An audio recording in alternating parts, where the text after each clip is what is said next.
Hello, everyone, and welcome to Human Relations Audio PowerPoint presentation course for SOC 3321. The next audio lesson we will be going over is positive psychology. Now, I am a sociologist, but I do find that all elements and aspects of social sciences are really interesting.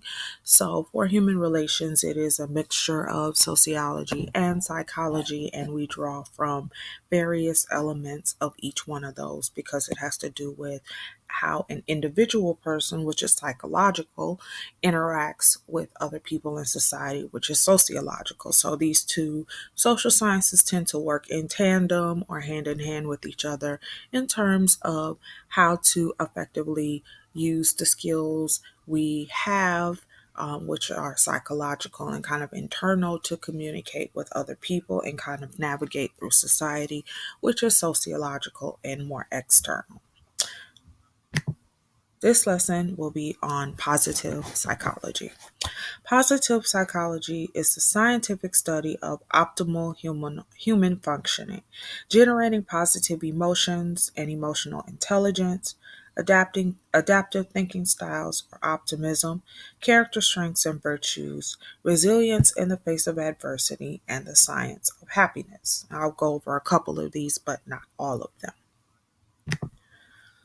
The pleasant life or the positive effect has to do with to have as many pleasures or positive emotions as possible and to savor them. The drawbacks are that about 50% is heritable, and we easily habituate or get used to pleasurable feelings. So we get too used to being happy all the time. So when other emotions arise that are not so happy, we may have an inability to cope effectively with them. What can positive emotions do for you? Negative emotions narrow down your thinking. Positive emotions expand the options and possibilities. Positive emotions undo negative emotions. Positive emotions also will enhance your resiliency capabilities, and positive emotions improve your general psychological as well as physical well being. Next thing we'll take a look at is flow, and these are the 7 characteristics of flow. One, completely involved in what we're doing, focused or concentrated. The sense of ecstasy of being outside everyday reality, having a greater inner clarity and knowing what needs to be done and how well we are doing.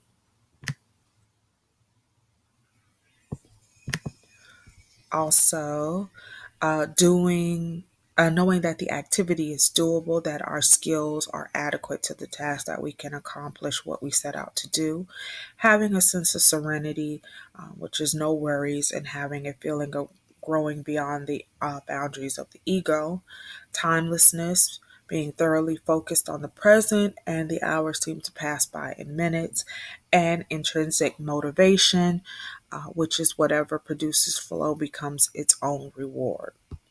Next, we'll take a look at PERMA, PERMA, which has to do with positive emotions, engagement, relationships, meaning, and accomplishment. Another component of positive psychology has to do with obviously happiness. These are the 7 predictors of happiness: positive self esteem, sense of perceived control, extroversion, or sociability or sensitive to rewards, optimism, positive social relationships, meaning, intrinsic motivation and purpose, and resolution of inner conflicts and low neuroticism.